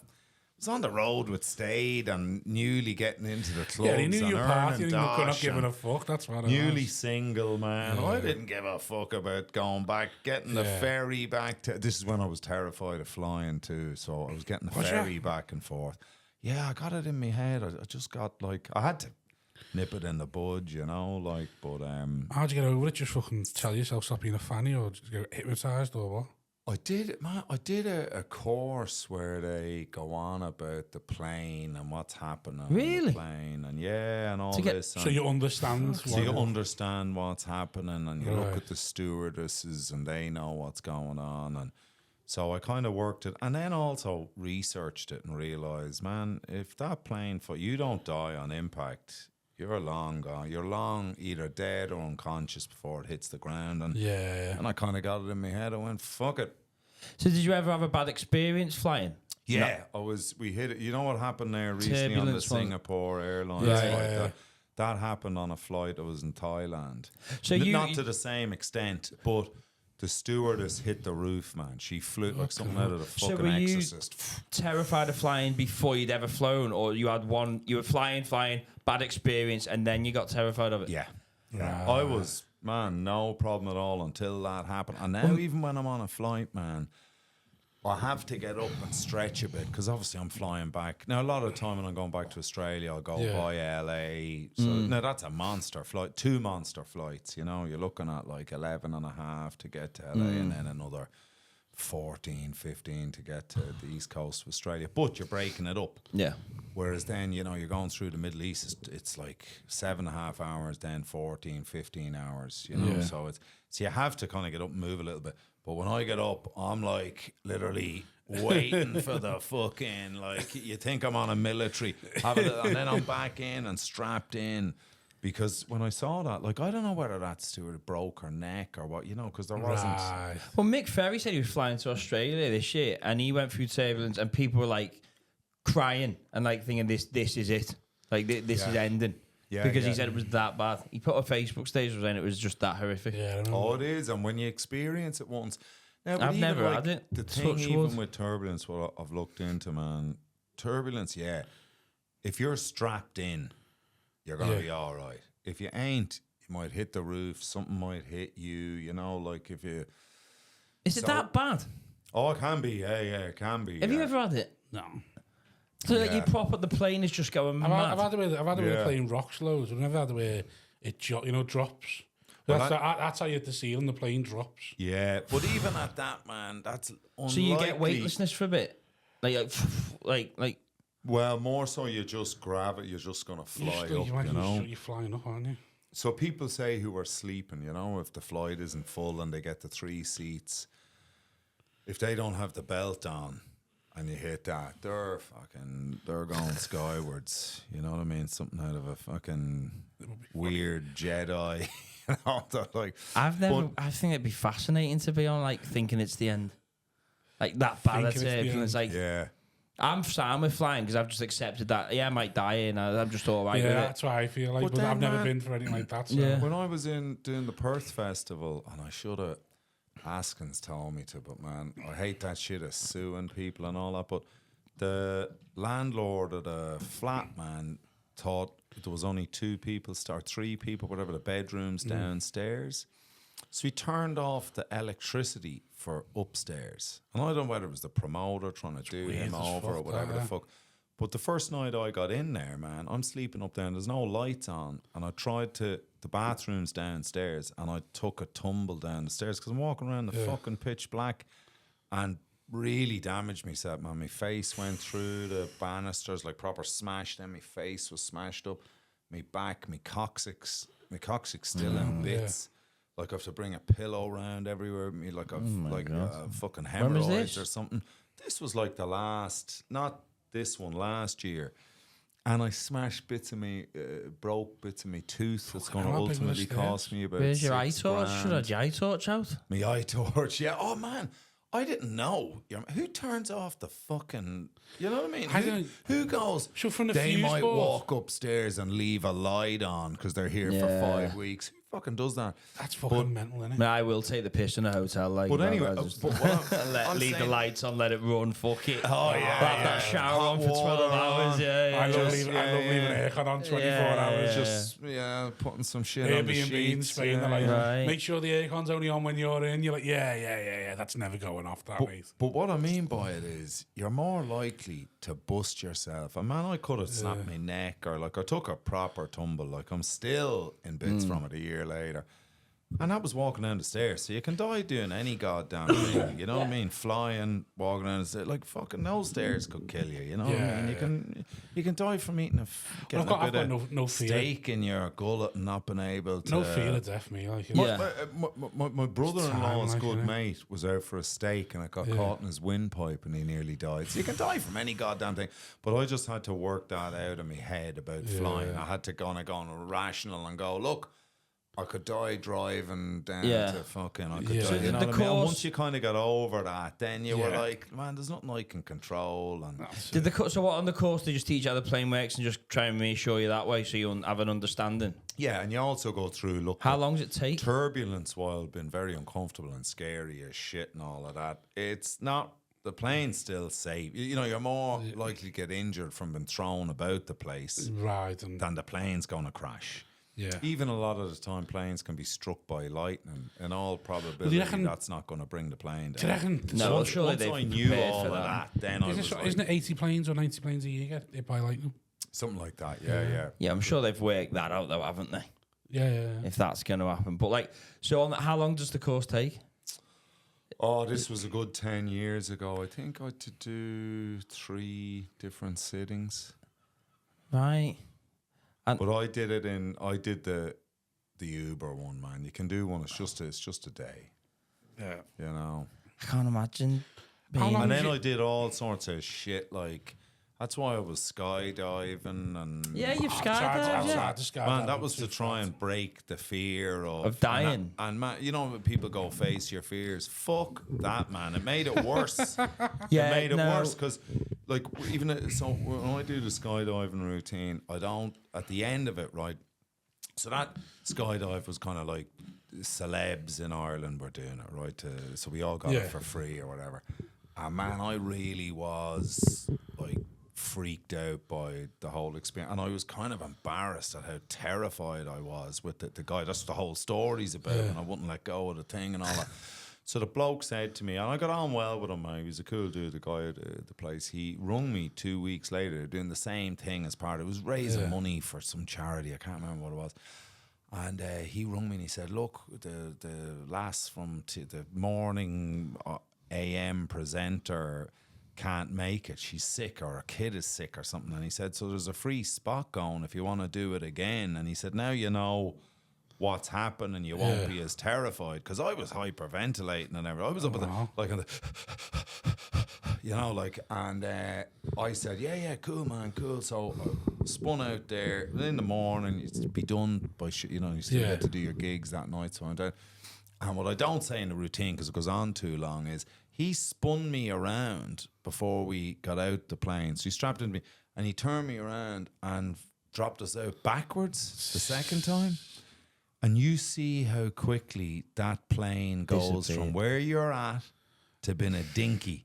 You know those little... how fast it's traveling. How fast you're traveling. Yeah. You see it become literally within seconds this tiny little thing you can't make out. And you realise how quickly you're falling to the earth. Oh my God. Nearly broke me, man. I was worse the second time. By the time I got to the ground, I was like, "Ah." Did you cry? I didn't cry, but I probably would have. The tears were if it blown wa- away, weren't Like they, it in the was one wind? of those ones that was like definitely there was a quivering. Was it, yeah? There was Did you piss a bit? Piss a bit. I'd imagine Yeah. so. Let's just say he was, because they put you in these overalls. He was definitely See, I washing think with a them down. skydive though, dying in that, I have no sympathy for that. I think, well, you've jumped out of a plane.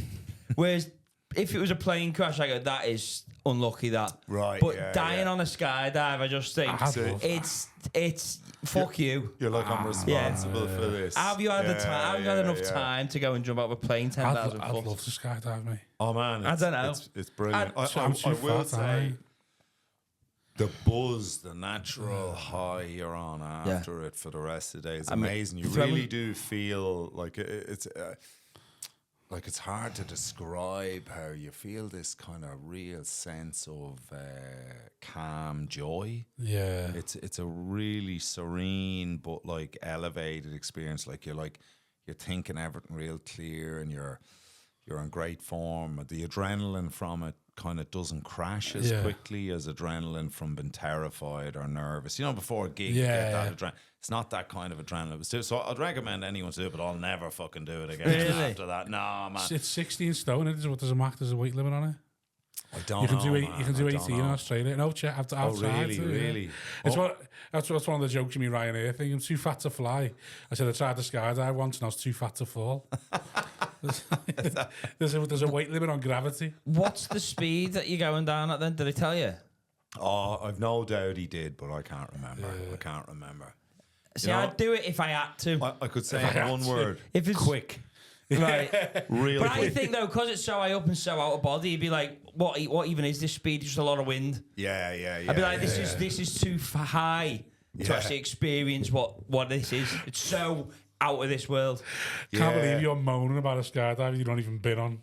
Yeah, but I'd just be like, Oh, this is shit. if I had to do one, I can't enjoy it. I just can't enjoy I this. don't think I'd ever go and do one. I Oh, think yeah, if it's I like die moaning here, about the you deserve experience it. of And also, skydiving. dying in a plane crash, you kind of might not know how far to the ground you are. That one is right. We are now just hurtling towards the ground.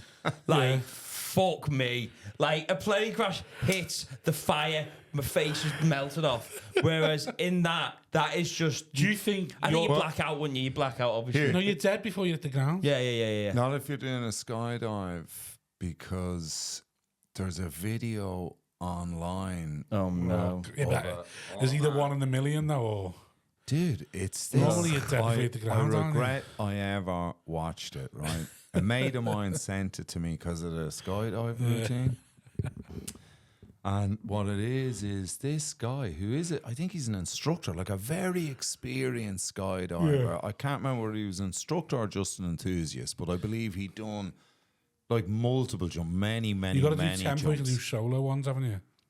Man, you can actually. Some dudes, I met one bloke Yeah, when you I did do. the skydiving routine, an American guy who had Do never yourself. skydived, and he did it himself. He did the day's training. I was Yeah. like, you maniac. Yeah. Like, That that was lunacy to me. Yeah. But he was ex-service. That dude was a bit of a hard note. But Texan guy, they're nuts down there. Beautiful man, Jim, if you're listening. But, and Mary, his wife, Mary. Jim and Mary from Texas. But, what was I saying is, he sent me the video, and this bloke They don't believe has in obviously abortion. done them so many times, man. And he jumps out of the plane, and you see it registering with him. He goes to pull. He's forgot to pack. He's forgot to pack the chute. Oh, fuck off. And you see it register in his face that he's like, and he realizes, Jesus. and you see him just kind of go, and that's it. They've recovered it off his body. You know what I mean? Oh man, it's. Yeah, but he's been dead before he hit the ground. You must pass out. You must pass out from what's speed- about to happen to you. Because I think because of how you- much speed you pick up. Because you're not arresting it with a shoot. Sorry, I get you now. Yeah, totally. So the speed, I'm pretty sure it kills you before you hit the ground. He must have then, yeah. Well, anyway, just Oh my if you want God. to see something that you can never unsee, check it out. What's the I type like in? that. Just Google skydiving death. skydiver forgets shoot. Oh my God. Yeah, Look forward to that. You know, if you jump off the Empire State Building when you That's the die. difference. You're like going, oh my God, that's around. I will Rob's watch- like, oh, that's something in it. I'll save that Oh, one no, up for I- when no, I I really just- need a The lift. way you said, You're joking, aren't you? the way you said, he I watch realised people jump off the San Francisco Bridge for fucking. Oh, I watched that documentary. People dying. I was thinking, did that for an hour and a half. Yeah. Oh man. But no, but that if you jump off the Empire State, will you die before you hit the ground for that height? I don't know about that height. Oh God. I think you'll get knocked out. Fucking hell. But from a plane, you'll Oh. definitely die because you're not breathing. You're going too fast. You stop breathing. Oh yeah. Right. Okay. Is Gotta that why hope for that. people pick the bridge, man? Is it 'cause No, of it's the impact on the concrete in the it. impact? Every 3 weeks, apparently. Shallow Someone- waters. Yeah. Oh no, I saw that doc, man. It was just. It's weird, isn't it? It was so weird. So, and look, man, the desperate. Look, I've had mates and people I know, and the desperation of it, like, you know. Well, the when one you're guy just that at point. survived, the one guy who survives on there saying about as soon as he let go, he just remembers trying to scramble back to reach the bar, Yeah, oh man. and all his organs were fucked inside. Yeah, I remember the guy, and he's sitting there talking about it, like. Fuck him so much, but it's a long way down. Yeah, well, isn't it? Yeah. That, Oh, so long. It is. It's a good Pepsi Max. It's a good Pepsi Max into that one. You think it doesn't look that bad because they hit it in about 2.5 seconds, but my Yeah. God. oh, yeah, you'd shatter, man. But it's got the footage of them walking about like this, and then they're thinking of jumping over, and and then you're thinking, what's going on?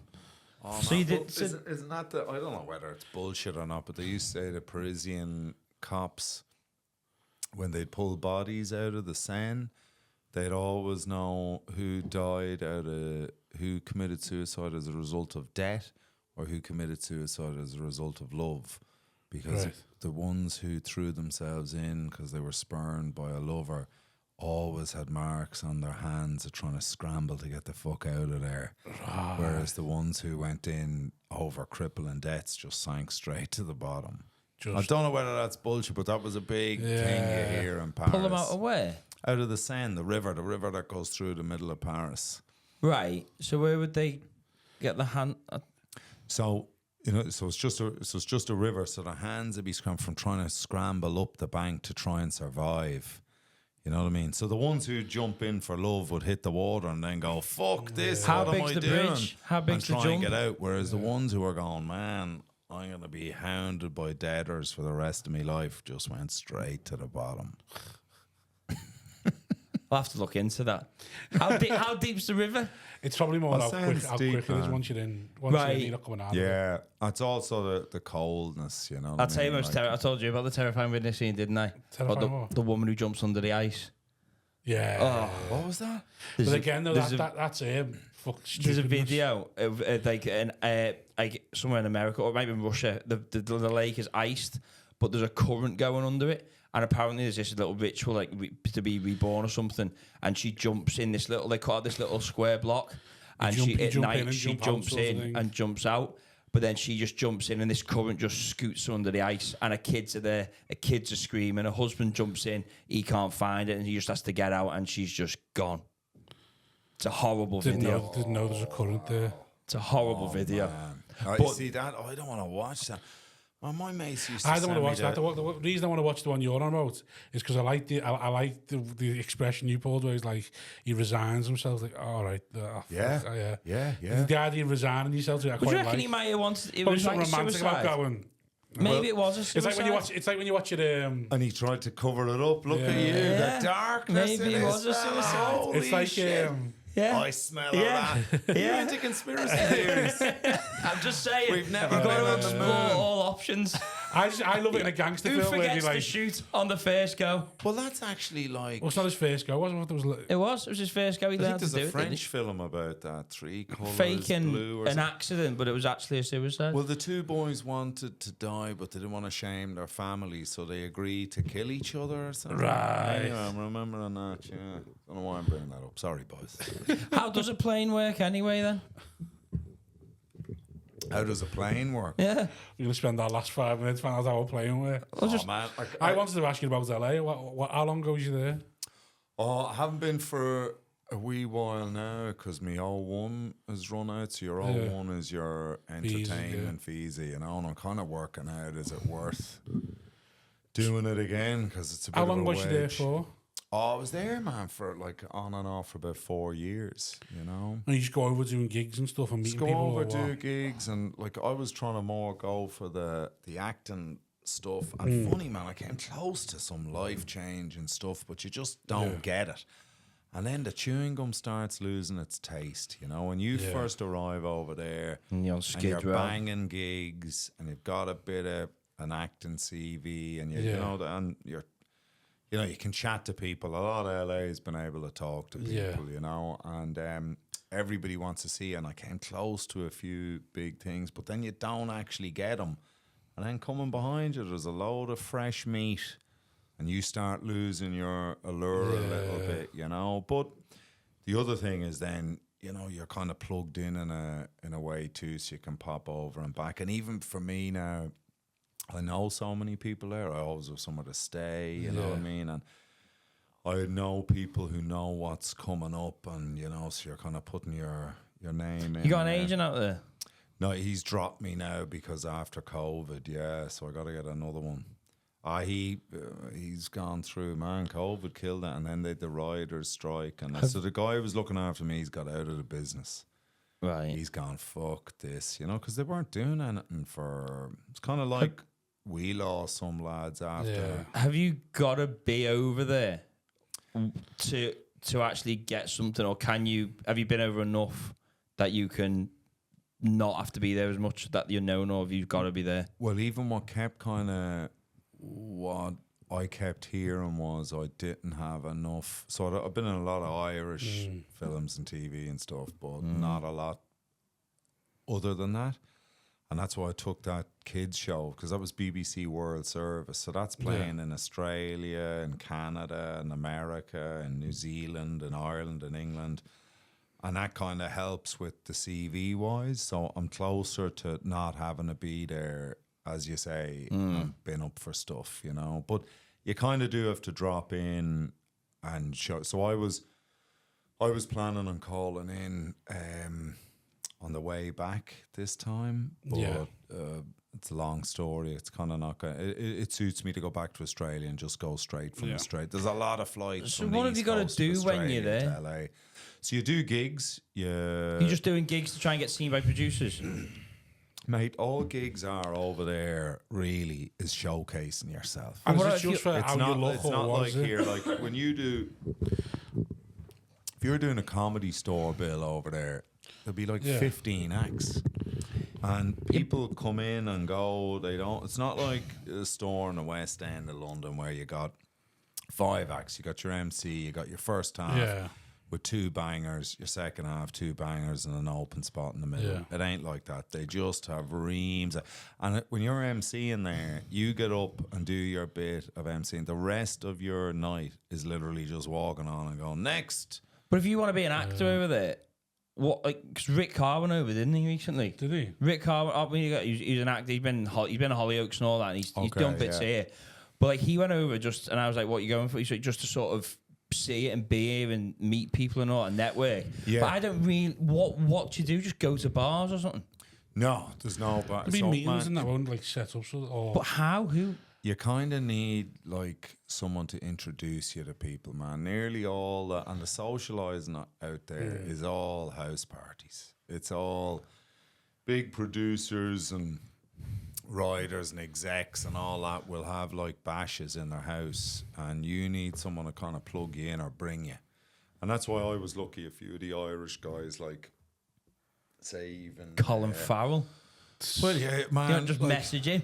Well, but dude, Sort us out. Colin's actually sound out, man. He's helped a load of Irish guys. Do you know there. Yeah, man, no. So he's just bang on. He helps dudes. So like a guy I kind of grew up with who got a break over there. Colin's been amazing to him. So for example, Colin's been having loads of parties in his house, and he'll invite the lads up by saying, right. "Here, the head of Paramount's going to be here. Here, the casting agent who deals with Disney or deals with, they're going to be there." And then you kind of meet them, and they're like, "What do you want to do here? What do you want to see here?" And you're like, "Well, you know, I do stand up. I'd love to be up for stuff in sitcoms. I'd like to be the." Man, most of the time, I get cast as the funny best mate. And people go, "Oh, you don't want to be typecast." Yes, you do, man. Yeah. Because that's how you're going to get Judd work. Apatow film. Well, you're not, man, to be a character actor like a Day-Lewis or these chameleons or a Ben Whishaw, you know, that English guy is amazing who can play any fucking thing, anything, any accent, they're very rare. So they don't want to be typecast because they can do anything and everything. Yeah. I can't do anything and everything. Like, I consider myself an all right actor. I'm not been falsely humble or whatever. Yeah, like, I think I can do what I can do well, but I can't like go and play a fucking, you know, like I don't have that kind of range, you know. So you want to be going for the stuff where, look, if I need a solid guy who's kind of a funny dude or whatever, you know, like that's how you get the, and yeah, like the Irish guys. The funny thing is when you go over there, because there's so fewer Irish guys. Like I found it a lot easier to kind of get plugged in LA than I did in London, because London's rife with it. I got like London was I worked all the time, I gigged, and you know came close to a few things. But LA you can get plugged in a lot more, because even lads like, you know, you might know. So a few guys I kind of came up with, or I don't want to be like name dropping or come across as a dick here or whatever, you know, but those boys are now massive, and they'd kind of give you a dig out. They'd go, "Okay, man, you're in town." Like even Aisling B was nice to me when I was out there. So, and I wouldn't claim to know Aisling incredibly well, but I'd be mates with mates of hers, and she's just a sound lass. And so when I was out there, I was like, "Oh man, I'm kind of finding it hard." Feel free to name drop, by the way, if you want. Oh man, no, because I've said it before with certain people who You know, but it's like stand up. Like you guys know, you're you're in the John mix with Bishop, everyone, or you know, you're yeah. Smith, you know, and people kind of when you say, oh, they're like, ooh, you know, I'm going, man, I remember him when he was doing. They don't realise how far back you go. Yeah, man. It's I like when did the Liffey Laugh in Ireland, this TV show, and John was on it. Like, man, that's going back to when I'm in London 12 years, so that's going back 15 years. So. Yeah, the way I'd see it, you're not name dropping. You just go, hey man, like your dudes who do the same fucking job, like you know. Sometimes I'll skip row or something on this, not on this, but like on another pod, and people will be like, people will attack me online. And like, do you not realise we've been mates 15 years? I'm just taking the piss out of my mate. That's all I'm doing. Like even like he's had it before. People message him going, and he goes like, "I'm what?" Like, Rob Tom said this. He's like, "That's who Rob Tom." He likes taking the piss. He's like what? I'm what? Like sort of thing. And like people don't realise how like just well, like, but it's the same in the acting game, man. Like when I'd say, you know, like a lot of the bigger Irish, would I say like tight mates, ringing them for pints? No, man, but you know them because you were all sitting in the.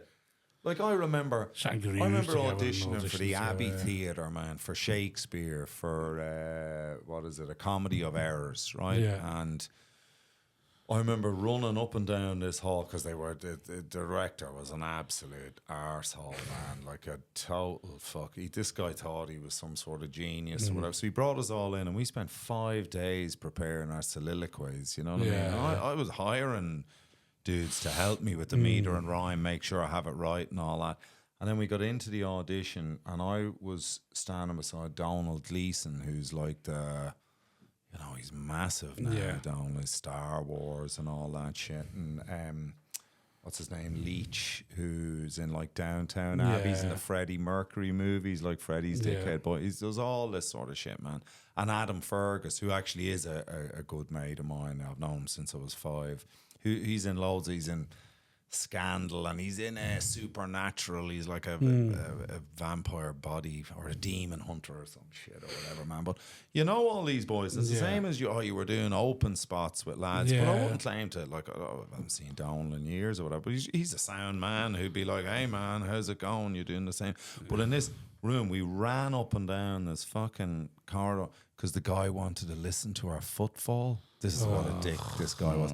And then he was like, I'm sorry, boys, I don't need you to read the soliloquy. That we spent 5 fucking days preparing and training and getting nervous. But I think this is part of the ritual and initiation in Hollywood and all that. Humiliate the actors and all that. Oh, well, that dude Make him was look like just cunts. trying to, man, I won't even say his name. I don't want to give him I don't know what. We all got a letter of apology. I'd say somebody went mental and there was a... But anyway, my point is, man, you know, you do that sort of shit with lads, and you know you're meeting up and you're like, hey man, do you remember that fucking time that asshole made us run up and made us practice for? It'd be like you doing a new bit and you spend 5 days walking the dog, going over it, doing it all, and then the guy says walk up on the stage, and you get up there and he goes, I don't like the way you walked up on that stage there, so that's all we need from you. See you, good luck, you know. So you bond over shit like that. But so anyway, you're not name dropping, man, like but I'm reluctant to say shit because people think you are, and I'm going, no, I'm not, man. I'm not. Like, I don't give a fuck what, you know. It's dudes doing the same thing. I reckon you'll pop. I think you've got a look. People have been telling me that shit for years. I know, but I reckon. I think. I reckon you'll die sad and alone. Do you reckon? You want to put 50 quid now on you're it? talking. We'll put 50 quid on it if you wins. Honesty. I love it. I'll back you. I don't trust this man no more. I can't believe a fucking word. I'm the one I thought about the suicidal parachute jump, mate. I've been saying the same about getting fat. Looks as if I'm going to San Francisco. Depends how much energy you've got. I've said the same about getting fat. I've got too fat, and it's not my fault. It's fucking every other cunt who goes, "You're fine. What are you on about? Just stop lying to me and just say what the fuck the state of you. I can hear you breathing. Stop fucking. You need honesty. You need fucking too many yes men.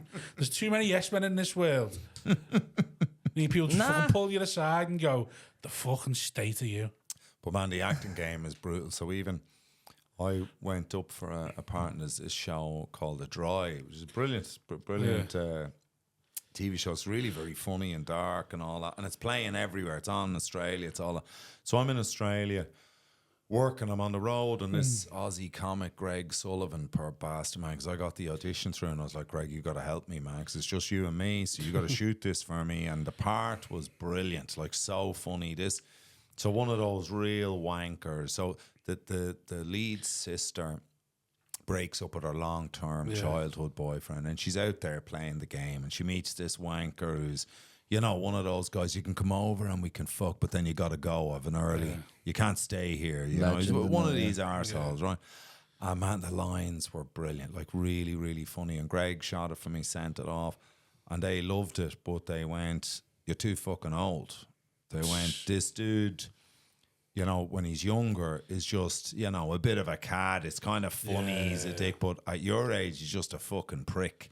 And I was like, all right, fair enough. You know what I mean? But, you know, but they went, but look, there is this smaller role if you be keen on doing it. And I was like, yeah, of course, man. Like, it's the same as you gets your credits. And you're working with, like, I was working with Kieran Hines, who's like Mance Raider and Game of Thrones, and Michael McElhatton, who's Roose Bolton in Game of Thrones, and he's like Rats from the Flats, man. This show when I was a kid, he did Ricky Gervais's mockumentary stuff before Gervais did it, like year. And man, it's brilliant. And he kind of got screwed. RTE couldn't be arsed selling it to abroad, and people didn't really, you know, it was all Irish accents. But man, I swear to God, you could see it now. It holds up, absolutely brilliant.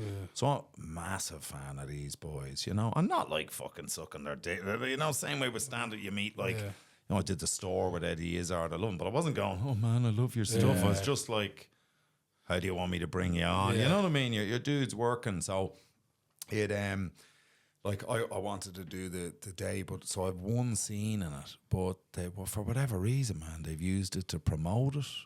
So it's all over TV in Ireland, like all over the place. Is the one scene I'm in to promote the show.